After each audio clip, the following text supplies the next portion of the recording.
right, so today we are talking about one of mine and Melissa's, our favorite and the kids' time of year is the summertime. Our picking road trip across the country. So I've been going through some content from last year's trip and looking at it. And so we thought we'd hop on and say, like, we're getting ready for this year. And yeah, kind of talk about how this came about and what we do on the summer to go find these items. Yeah, so we started 3 years ago. Actually, I was thinking about this. This will be our fourth summer that we're doing this, but it actually started in 2018 when we did the 127 yard sale. That's really what kind of spurred the whole thing. Was we loaded up the kids. I think Brody was like not even 2. 2018. So he wasn't even 2 yet. And he was 2.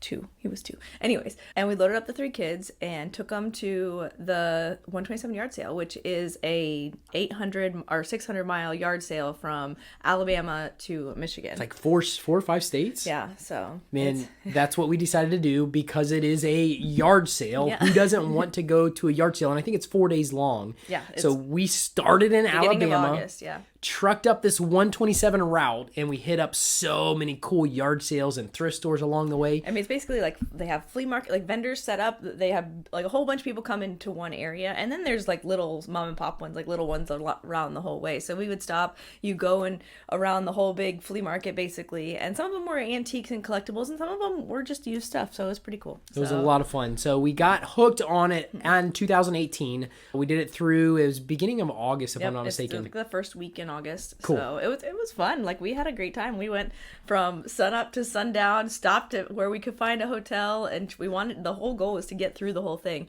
And we just about made it. I think it took us a little bit longer, but we just about made through the whole thing. It was a good time, man. We picked some cool stuff, so definitely fun. And then 3 years ago, which would have been 2019? It was 2020 that we started. 2020. My brother-in-law got diagnosed with cancer, brain cancer, ended up passing away. In 2020. In 2020. And I told my sister, 2 of my sisters were really close, and they were going through this hard time with my brother-in-law taking care of him before he passed away. And I told my sister and my 2 nieces that we should do a road trip after. We decided after he passed away, we started talking about it. We started making plans to do a summer road trip, and it was cool. We want to get everybody's mind off of things. We're like, let's pack up and go see some things we've never seen across the country. Absolutely. So we ended up buying a 15-passenger van, pulling a enclosed trailer behind the van, and then we had one of my sisters that has 2 daughters, and then I had another one of my sisters that those 2 sisters were close. She has twin daughters, and then Melissa and I and our 3 kids. So yeah, my nieces are all teenagers, and our kids were young, and we decided to travel the country, go around, find cool stuff to buy throughout the country, and also see state parks and do stuff like that. So this was 3 years ago.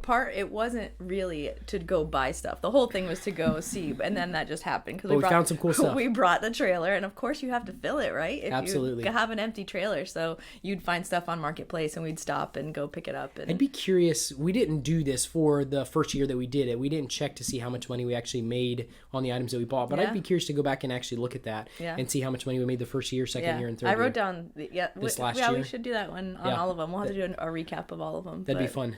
So anyways, that's how it was birthed. That's how we started into this crazy fun summertime, to where we go, we travel, we get to see state parks, we get to buy some really cool stuff. Too, yeah. National parks. It's just a really good time. It's good time spending with the kids.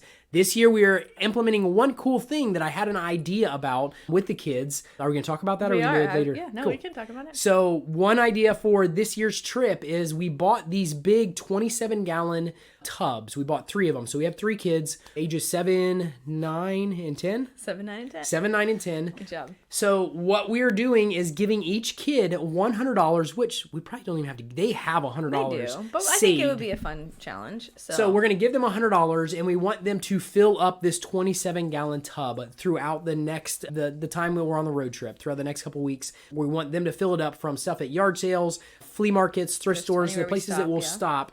We want them to fill it up into smaller stuff. And then when we get back, we are going to do a online auction and see who can make the most money with that $100 that they invested in this 27-gallon tub. And our kids are going to be super excited about Brody this. already tried to start. We got the tubs the other day, and he's starting to look. He saw some stuff in the trash, and he's like, "Can we go get that? Can we sell that?" So it'll be interesting. It'll to be see. fun. He's motivated by money. He's the youngest, motivated by money, but I think he's a little more competitive than the other ones. So he's like, he wants to win. So that's going to be a fun addition this year to that. And then along with that, we're traveling out throughout the country. We'll be able to pick up some stuff. Absolutely. We're still taking our trailer. We always travel with the trailer. It's easier to pack all of our stuff in the trailer, and then we find stuff along the way. Last year's numbers, this was pretty exciting. So last year we did it. We ended up spending, what was it, $1,600? Yeah. $1,600, a little over $1,600, I believe, and we sold. Well, we got $35,000 worth of inventory, and we sold $23,900 of it. $23K from our last year. Almost $24,000 from our last year's road trip that we actually made, which well paid for our road trip, and then made some really, really good money on it. So that's going to be our goal this year, is actually to do the same thing, is be able to buy enough stuff, pay for the road trip, have some fun, see some really, really cool stuff, and then come back and sell it and make some good money on it. So that's the plan. That's the exciting part. Yeah. So I don't know. Did you want to talk about the stuff that we sold? Sure. So last year, what we noticed, which is we came back, and I think we got 17 items, and one thing that we noticed was we got a lot of appliances. So we definitely gravitate towards appliances because they're worth so much more money. And you can pick them up for almost dirt cheap when people are renovating a kitchen, getting rid of stuff. They'll sell them really, really cheap just to get rid of them because they're larger pieces of equipment or larger units versus something that's small. And those were the big money makers. So the Turbo Chefs we sold, you picked those up. You spent the most on those. That was a little more than we normally invest. It was $400 each, and we sold one for $10,000 and one for $8,500. So those were our big money makers. The bulk of it. And then that cooktop, I remember, and the double oven we bought together, $100 each, and one sold for $2,000, one sold for $1,750. I remember you had to go take them out of the house, like it was still installed. You had to uninstall it. You met with the guy. It was a Facebook Marketplace post, I think. Yeah. You met with them, and they were like destroying the house or something, and you had to get them out, and he needed them taken out. So I remember going to get that stuff. It was hot too. I do remember that. Yep, I do. The Solo Flex. You got for free? Yep. On Marketplace? That was in Idaho. Yep. I do remember it was in Idaho. Somebody getting rid of it for free. Didn't even meet them. They left it on the porch, told me to come pick it up. And then we sold one portion of that for $750. $750 for a portion of the Solo Flex. Was it a portion? Deal. Wow. Yeah, I don't think we sold the whole thing because I still have the components. bands. Yeah. And then the warming drawer, another appliance, it was $5. Got that at thrift store. I found that. I get the credit for finding that one. There were two of those, and we bought them both $5 a piece. And $400 what you sold it for. Yep. The purifier cells, I don't know what those are, but they're just like the purifier cells. Yeah. So they're aluminum cells that go into a purifier machine to purify the air. So I don't need either. They're just a cartridge. At the thrift store? Yeah, they're nice size cartridges. They're either stainless steel or aluminum. I think they're aluminum. And we got those at a thrift store. Turned around and sold them. Didn't pay that much for them, and sold them for about $150. $150. And then the last one was an order track you got for free also. That was when we were in Arizona. Yeah. I remember we were at that conference. And I even tried to give the guy money for it. I wanted to buy him lunch for giving me the Nordic track. Tried to give him like $20, I think. I did. He said, no, don't worry about it. You can just take it. So we did that. Sold it for $350. Yep, sold it for $350. Killer deal on that. So moved a couple things I still do not even have listed yet because we have been so busy throughout this last year doing all the stuff. That's the problem. It's not that the other inventory is not necessarily selling. It's that it's not listed. It's not been listed. And we're a year past it now because we're diving into the next road trip. I think it's about time that you hire somebody to help you. Yeah, we need to go to that next level. But still, made almost $24,000 on a summer road trip, which was so much fun and very profitable. That was only $1,010 invested. So just over $1,000 to make over close to $24,000, which is awesome. Yeah, the return on that is insane for a $20-some thousand return on $1,000 investment. I love it. Totally love it. So we're getting ready for this year. What would you say if somebody was going to go on a road trip, like picking however long, like maybe doing the 127-yard sale this year? There's a couple of them actually, different states, but that's the one that we have done and know it. What would you say to make sure people bring on a trip like that? For us, we don't drive new vehicles, so all of our cars, the newest car we have is 20 years old. So like even right now, I'm doing brakes, I'm doing ball joints and stuff like that on our vehicle. Make sure your car is ready. Make sure your car's ready to go, and that's what I'm working on. But for us, also the trailer, make sure you have spare tires for the vehicle, for the trailer. What else? And then packaging Tools. stuff. Oh, and blankets if you do get blankets, stuff, so. straps, all that kind of stuff to be able to put in your trailer. If you're not taking a trailer, just packaging, where you can throw blankets in the back of your trunk, or you can package stuff where it will last. Because if we find something, it might be in the trailer for a couple weeks before we get back, and it has to be in there tight and safe to where it's not going to get damaged on the road trip. So you bring the blankets so they don't get rubbed. Absolutely. Or anything. I do remember our first year, I bought a vintage popcorn machine, and it got damaged. Yeah. It broke. One of the pieces of glass broke because that trailer was not really set up to hold that thing, and I think it hit a bump and bounced and broke one of the pieces of glass in there. Definitely, and we've learned a lot on our years past traveling. So now we're very, very careful. We have a lot of blankets. We do that, so we package everything in there and tight. You have the railings nice. now on the trailer, yep. right? So you can tighten them to the sides. So yeah, we do all that stuff. So anything else that you can bring? I'm not sure. I like a map. I'm going to add that because I think it's smart to have a physical map because you never know. Like you're out in the middle of nowhere, and if GPS stops working, your phone doesn't have reception. I know GPS usually still works, but sometimes it might not. So it's good to know how to read a map and to have a map. Absolutely. And cash. Definitely cash. You might not be able to find an ATM, so bring some cash. It doesn't have to be a lot of cash, but just bring some cash to where if you do find something in a small town or something like that and you can't get to an ATM, that you have some cash to pay for stuff. So those would be our recommendations of the stuff that we do when we travel. And I always bring tools. Yeah, tools. You never know. Anything to change tires, anything to, if I have to change something in the car. If you have to uninstall a double oven in almost exactly. Almost every year, the first year, 3 days into our trip with that van, the 15-passenger van we bought, the air went out. Air went out. So I did a full... We got 11 people in this car in Texas in June, and it was hot. So I did a full AC swap over, or whatever, compressor, condenser. I did all that stuff in the parking lot of a hotel so we would have air throughout the rest of the trip. And that took me about a day to do, got it done. But yeah, tools are definitely a must for us. If you're driving new vehicles, maybe not as much. Yeah, we don't do the new vehicle thing. Like I said, 20 years old is our newest vehicle that we have, but we do drive diesels too. This first year was a gas car, and diesels we feel like they're up for the challenge for doing a lot of miles in a short amount of time. We also do have AAA. We are their platinum. Definitely a must for us is AAA just in case something happened. So. And we did have. Do you remember? That was the van too. It broke down again in Arches National Park. We're in the middle of nowhere, and like we're leaving Arches. We were already past it because we were almost to the highway, trying to go to my brother's house, which was 2 hours away, and there is nothing. It's desert. There's nothing there.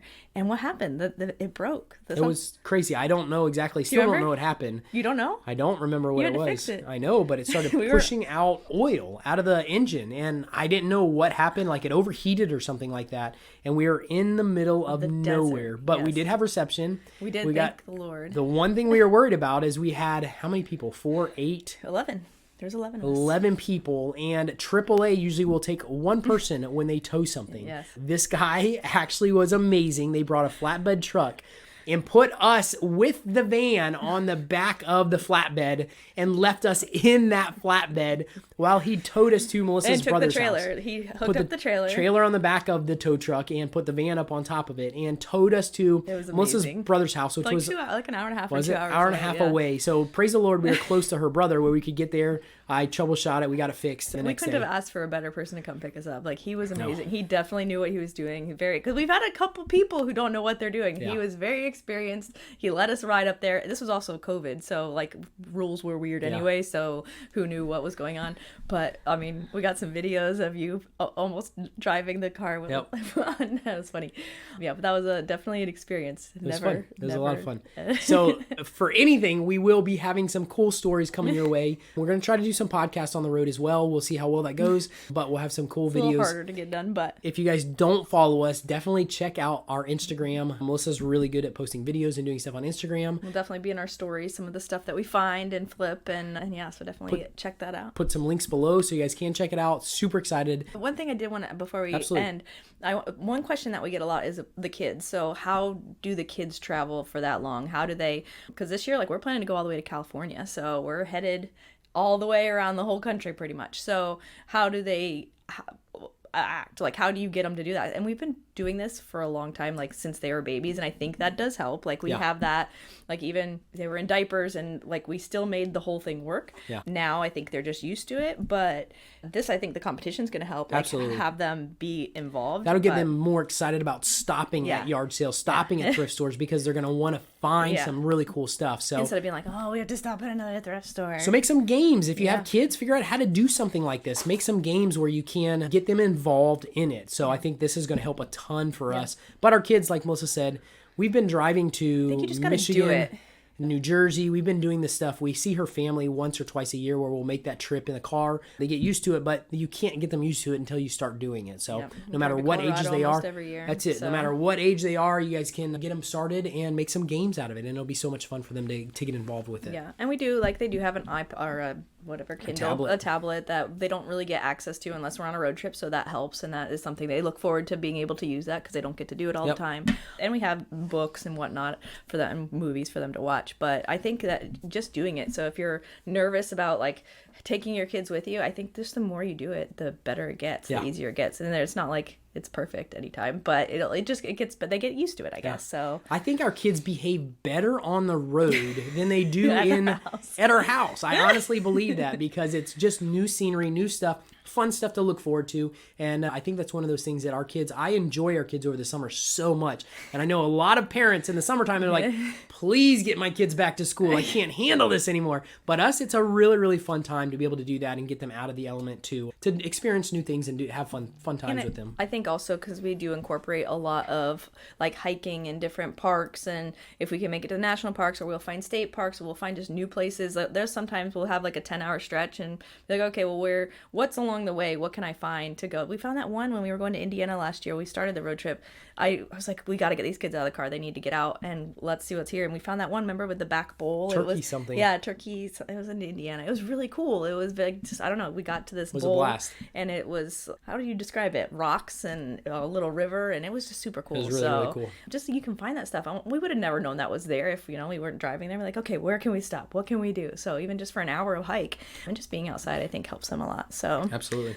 So definitely follow along the adventure. We'd love to, we'll share with you what we find this year. Hopefully we can keep up with what we did last year. Last year was only 17 items, so I like it having a smaller amount with a large payoff. So if you do see us on Instagram and you do that, throw in a shout out, say, hey guys, listen to the podcast. I love it. We'd love to know that you actually were on the podcast or you listened to us, and that's how you found us on Instagram as well. But we're excited for it. You guys will be, trust me, it'll be a experience if you start to see some of the stuff that we do. It's going to be so much fun. All right, guys, if you want to learn more about this amazing profession that we absolutely love, the flipping game, go check out this next video.